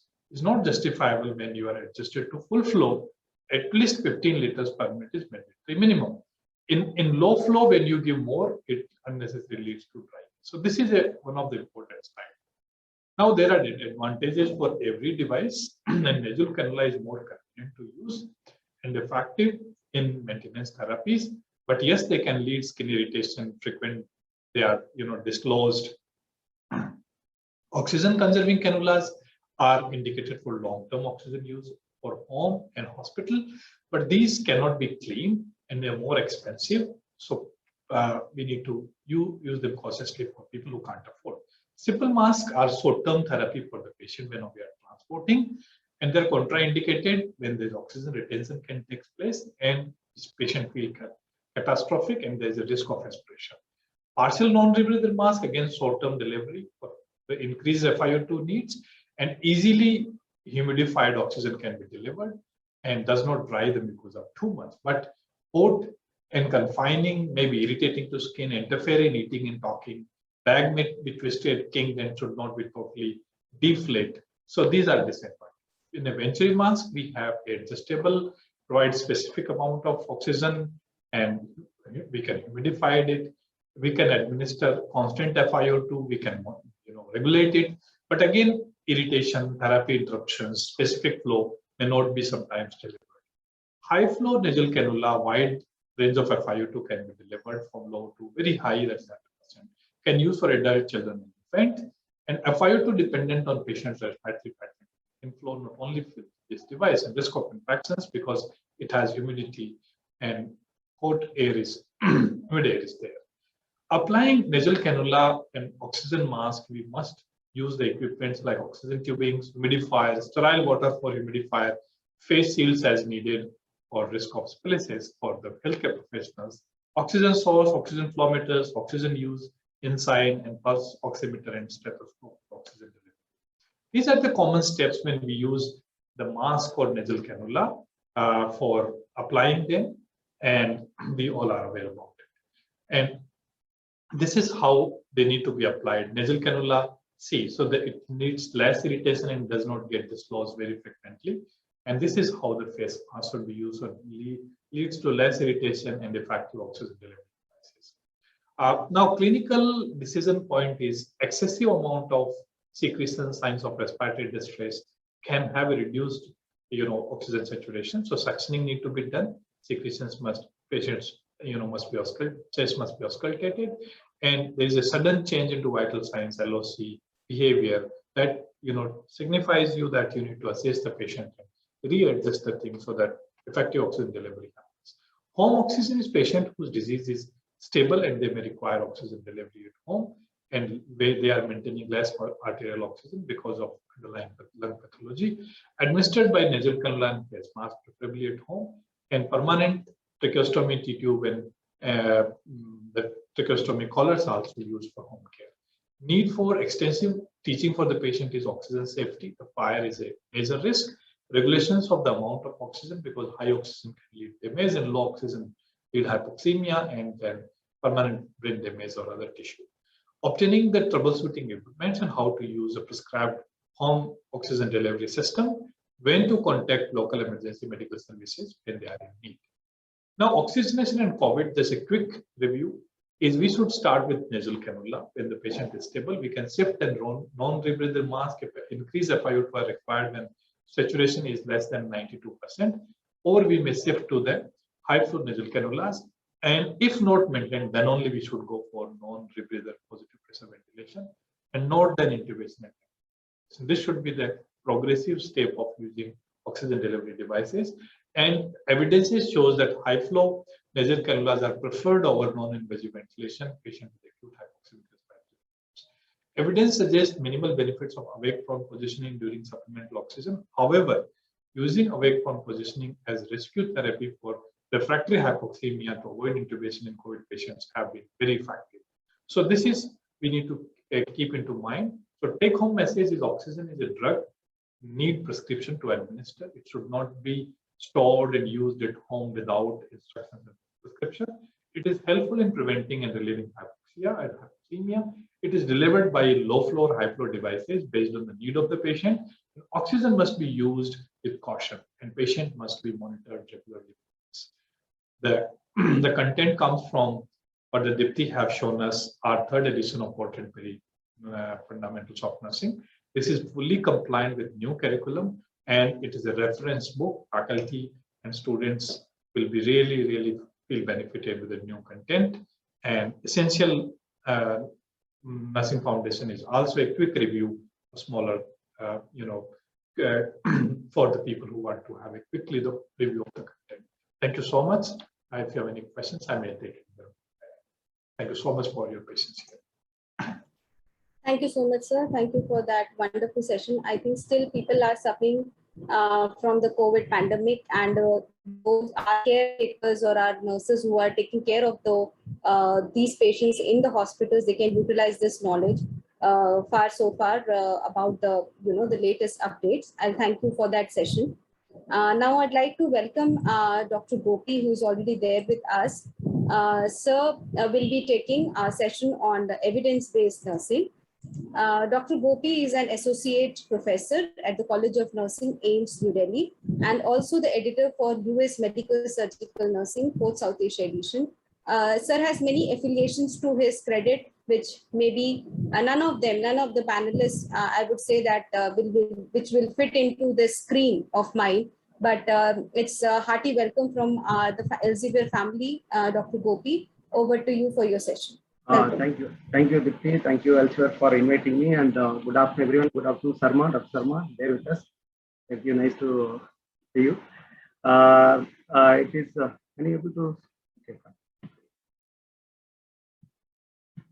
I think able to see my screen. Yes, sir. Yeah. Yes. Well, it's good. I think this is I think Dr. Diti already introduced about me about my book, our book, it's upcoming book. Definitely is going to make the difference what we have today. And that she already rightly said that it is a combination of both medical and nursing faculty. Definitely, the healthcare always sector is always interdisciplinary. If you all together work something for the outcome of the patient, definitely make the difference. The same way I am expecting that the book going to speak a lot, and people, it's going to be not only the student friendly and with a lot of knowledge, the insight of the knowledge and skill definitely boost up. But based on that, my book, the trend of the nursing today, I chosen the topic for you to share something that definitely going to insight. And Dr. Diti already mentioned that I have with many affiliation on the one very good things. And they completed the fellowship in clinical research methodology, evidence-based medicine. I think it's first time India the fellowship introduced for the nurses from AIIMS Delhi, and being a faculty at AIIMS, and we are privileged to got opportunity with the in-service candidate and learn from medical faculty and from the they are really internationally renowned people. I got insight on that that area. I realized that time, whatever we are nurses, being a faculty or student, everyone always comes to have the knowledge and skills perspective in terms of day to day by learning by different mode. But still, outcome is most important. Patient care outcome is our destiny, and what we say through that quality of care which we are providing to achieve that one.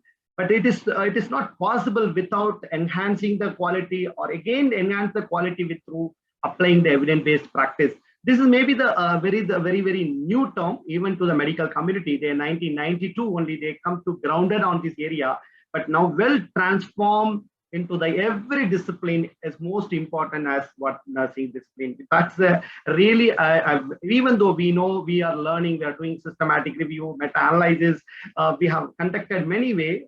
Even Dr. Sharma is a very pioneer in this area. So we are doing so many studies or systematic, but overall our destiny to achieve that outcome, that is patient care outcome, that how we establish the evidence-based practice, that only going to the reach out that outcome, what I'm trying to say that. So being a faculty who are mostly be here today and the student, when we are teaching, they have to get insight on that, what we learn medical surgical concept, whatever the area, that all to be turned into the evidence-based practice through our student can able to identify the best evidences and validate the evidences to apply into the practice. That's what today I'm going to highlight over there as the evidence-based nursing practice. So all well known about this topic, this is the evidence-based practice, well defined that using valid and relevant information in decision making. That is what difference between research utilization and evidence-based practice. So all known that evidence-based practice, which is not happen with only just apply the utilization of, or maybe utilization of our own research, but to integrated way to identify the best evidences, integrate with the clinical expertise, what you have in terms of your knowledge and skills. And again, it's unique in terms of the patient values and what, as it provides the individualized or patient-centered care. We know very well about it. This is a completely dynamic one. It is where we start will come in the end till you are achieving to better outcome. Or maybe whatever you want to change in your practice, you feel that your practice is good enough, feasible, transferable, or get into what you are achieving. That is through where you start. If you're not satisfied, again you look into the back. That's what it is always to start with your questions and acquire with the whatever that is existing evidences and appraise it with the validity, whatever it is by different way with even the reliability also. Once you feel that it's a good one, what you are practicing or is better than what your existing one, then you apply into that. Again, you evaluate whether it's definitely whatever you set your objective you are achieved or not. That's why that always it is like a dynamic one. So we will always we come to the end, we realize that what are the problem or issues we face when you are applying into the evidence-based practices. So best available research evidence is the first one, the core one in the dynamic aspect when you are integrating into the evidence-based practices. So when you talk about best available research evidence, it's most important being an academician or maybe the faculty or maybe a student or whoever, whatever the levels, they should be able to identify what type of the evidences how sounded enough, because sounded means how the sounded methodology were used to report that whatever the evidences by the through the studies. That is one always everyone know through the hierarchy from base to top, from the quality evidences is hierarchy like this. Again, the expertise that we all today know that even though faculty working or teaching the student enhance the knowledge and skills, until they apply into the practice, we may not know sure that. That's why their competency is the most important, how the competency through with their knowledge, and again the attitude to the core. That's why the KSA always overall component of developing or preparing the student into provide the better or quality care to be at the patients. So the same way, the expertise is matter is how you chosen that whenever you are in the problem, especially clinical problem, even our book says the same thing, assess the patient and again manage. Assessment is the core area. So when you need assessment, again, you need the basic knowledge on the patient, basic understanding the problem, then only you can make the right decision to manage the patient. So the clinical expertise that will help their experience to develop, and same time it also with the knowledge and skills. Same way, when you choose that any of the problem to overcome, you should have the previous experience and expertise. Then only you can able to identify whatever you are practicing, you want to look into better one that you can able to take an up call. Again, patient value preference that Indian, like COVID, we have faced a lot of problem. We know that again, every individual we taken to be different manner, because that's why individualized care is more required, especially India, like diverse country. Every state, every district, even every village, they have their own culture and value. And again, the limitation of that and the care providing also to the facility is different. That's why the patient value preferences, even preference according to their, the choice, that also to be integrated in when you are applying to the practice. That's why the overall, the best evidences, your expertise. Sometimes expertise speak about how are you able to do that? Are you trained enough to do it? But some of the country, they may do some of the practice, but India cannot do because our physician nurse is not trained well. It's all taken into consideration that into applying to practice. Why I'm keeping this point of view today, being a faculty today, realize that today what nurses are doing, that is going to, already we are transforming more, but we are expecting after that bill has come, we may go and become independent practice. Independent practice means not only you are a practitioner, you are not only taking decision, you are also going to see the change that is make the difference in the outcome, that keep on continue education and choose the best evidences, apply into the practice as standard, that are going to make the difference. That's why this topic I chosen for you to enlighten you that even though you do today systematic review or meta-analysis and you publish the paper in a high impact journal, but the overall outcome is how you that taken into your practice to improve the patient care outcome. That is our destiny. That also improve the visibility of the nurses, and definitely that is called that empower the nurses too. So that is the difference between EBN and research utilization. I think you have taken clearly understand that is a very broader way, and that definitely make the difference between both a research utilization and evidence practice, how you integrated each other. And everyone know about the faculty being a faculty. This is the level of evidences. Again, according to the sound of the methodology of the studies, that like you start from expert opinion to case control, cohort, randomized. See, randomized control triangle, you're reducing the bias and error with your when you control, keeping the control group. Again, the best evidences. Again, appraise the topic, synthesis the evidence through systematic and analysis. This is where the quality of evidence come, but you have to choose into that according to area where you're working, where you are limited to practice, where you want to change your practices. Then you go into the things which you follow what are the steps which I'm going to highlight you to do that. So every time you always have the question, same like a research, you want to ask the questions. The question will make it to turn into your statement of the problem. Again, you go for hypothesis and go for your further study for your framing or methodology and all the things. Same like here also, whenever you have problem, that convert into questions. That questions only make into the answering how to answer through looking into the evidences. So when you make the questions very simply brief it, the PICO is the model is the most important. The method will give you more clarity and address your questions because you will not leave anything. Like example, population whom you are looking and what intervention you are looking for it, or as compared to what, that is comparison and outcome. That is the most important. As earlier what we were not understand how to make the question. Now every faculty today, we are able to do that type of the framing your question or framing your statement. It is not only the evidence-based practice, and again for the making your better research work. So this is all well know about by faculty. I don't want to too much discuss about it, but still you have to be clear about population, intervention, outcome comparison, the core element of your stating your questions. And when you have questions mind, you should know example. I given the one scenario, very common scenario. So that is every time, even COVID, we know that most important to how to prevent the infection, especially critical care nurses very keen on that to prevent the infection by doing frequent hand hygiene. That is called hand hygiene policy.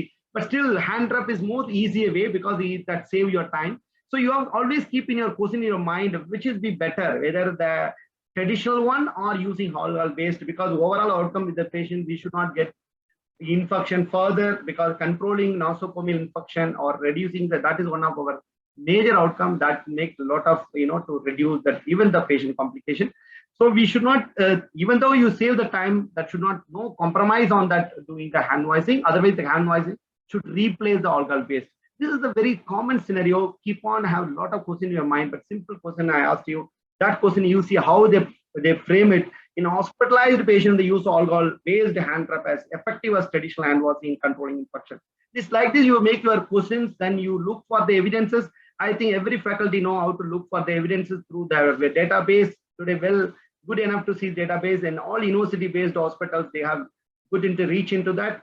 And even you can ask, attend some classes, consulting the expert and good. So that's why in our book, most of the evidences, we keep it in that, some of the thing, which is the case report, we reported, and even evidences we highlighted over there. The student not only looking into the all the time medical surgical area topic, they also look into the related to the like cancer, related to cancer, what are the new, intervention has come up, or new what problem is reported by the that particular through some of the evidences or some of the researchers.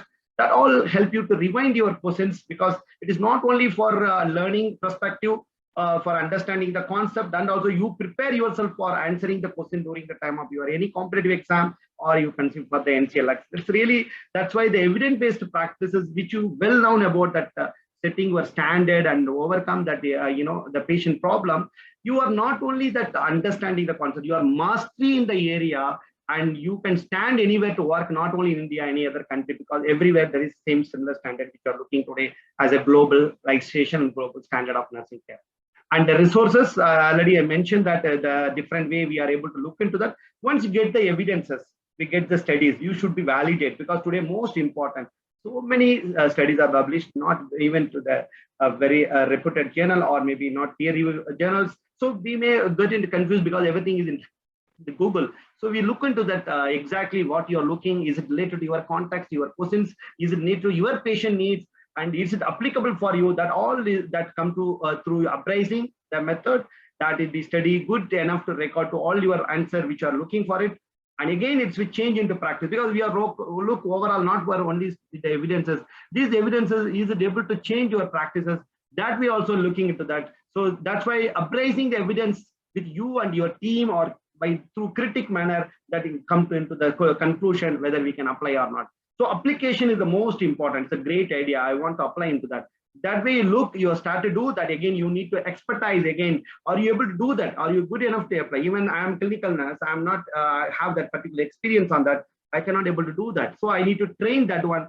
That's why many of the time doctors going abroad and train that particular area and come up as their fellowship manner and trying to practice. Even it's very common in AIMS. That's one of the great for me, because I work in AIMS last 10 years.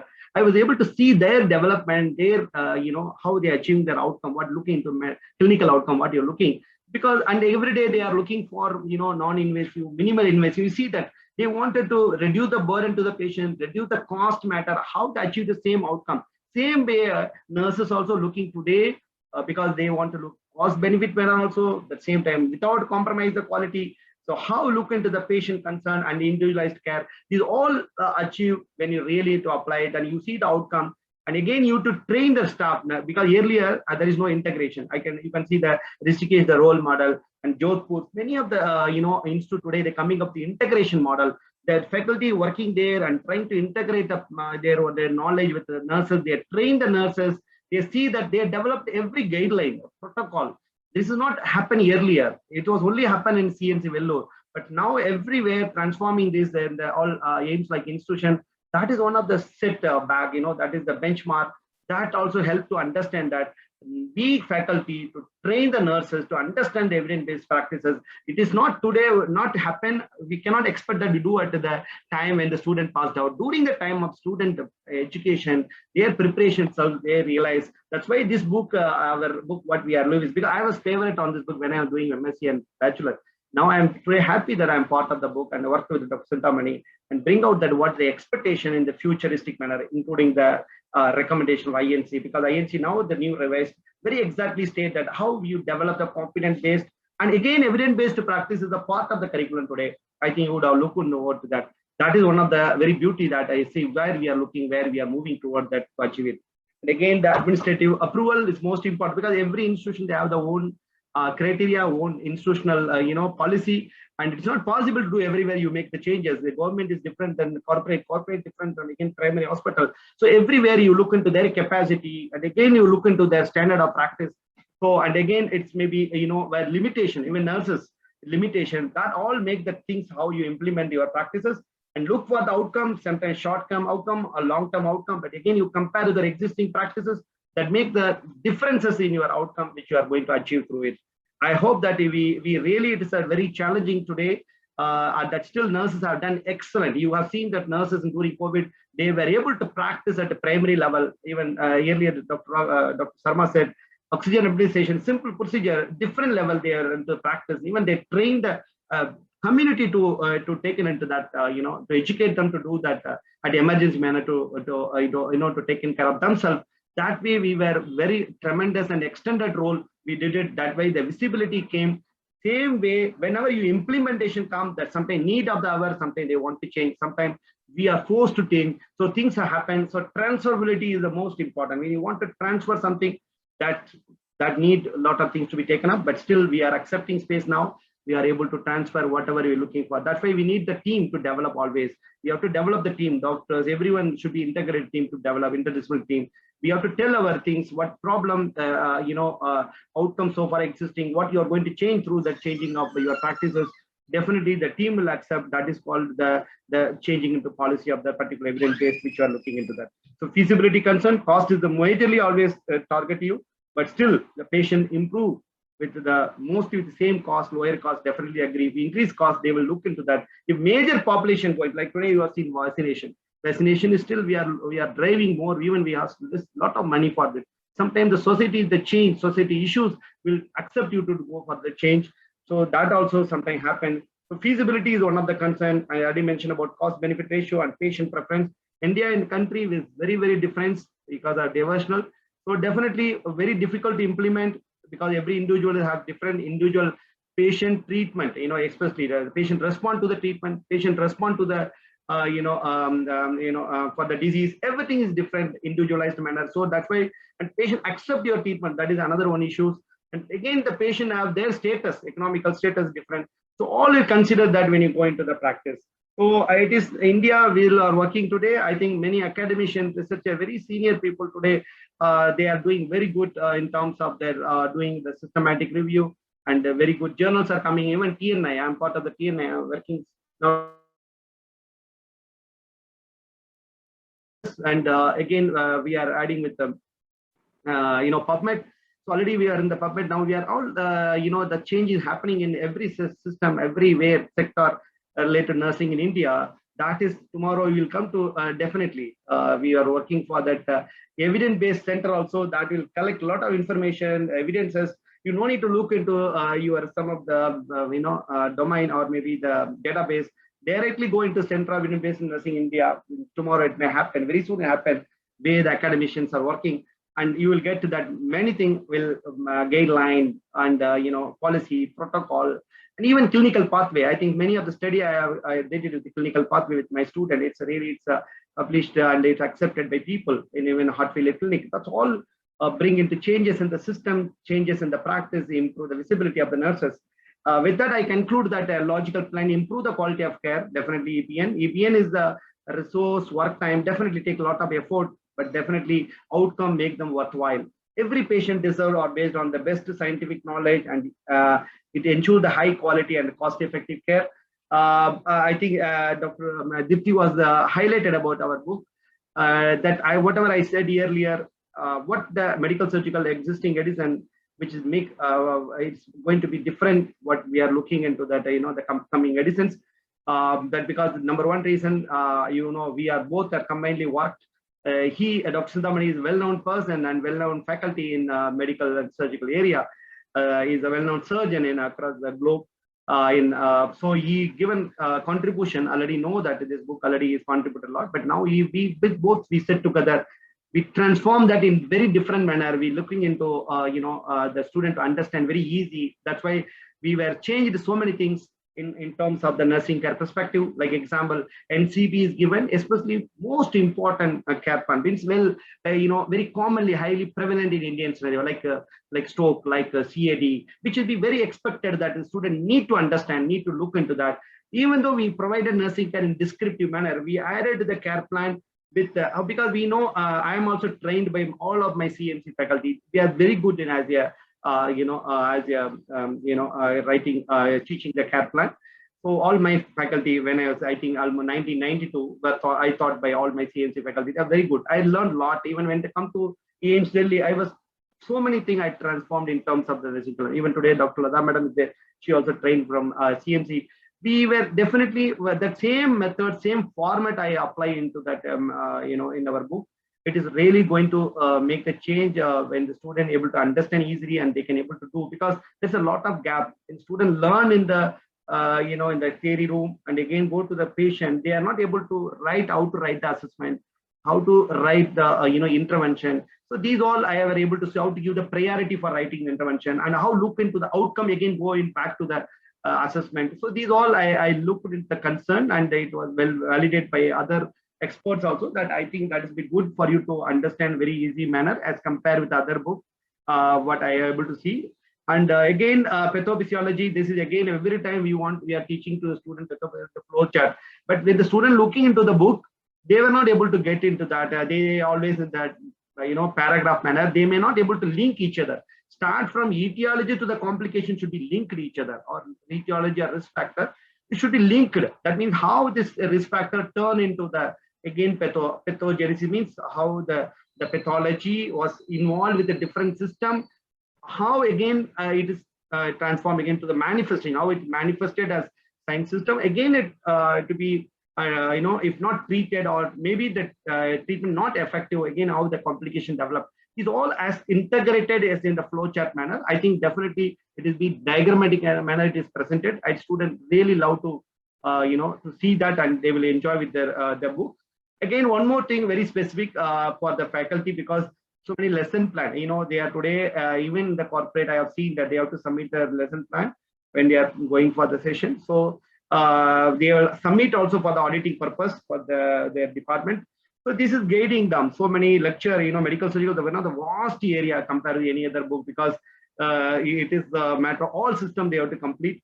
So lesson plan is very comprehensive manner we are added, that definitely going to help. Some of the lecture, if the well-known topic that also be there for the digital, that also may help them, to do the better teaching, and they can also see the lesson plan is a directive for you, where you start, how to do, that also may help them very well. And today is a competitive world. Every student want to get after complete, get into the either to India to get into positions, and again they wanted to go to abroad.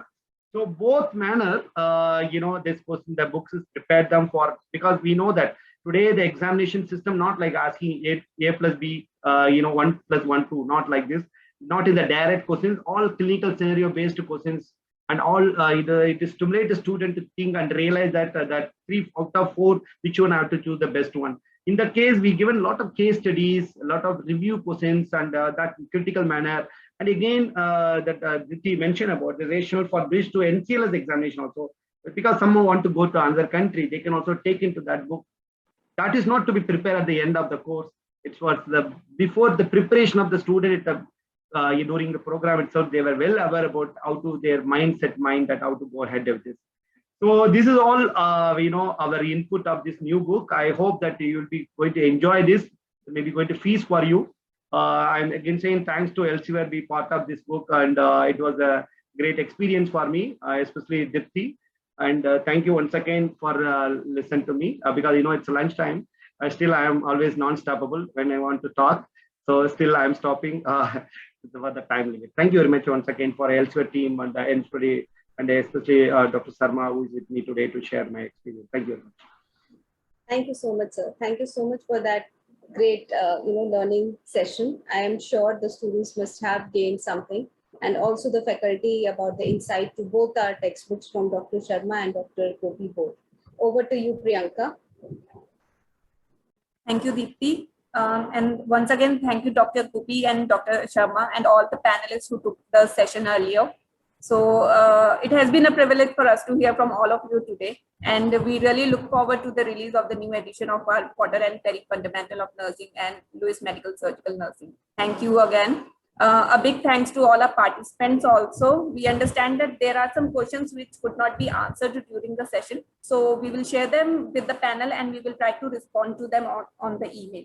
We will also be sending the recording of this session and the e-certificate to all the participants through email in a few days.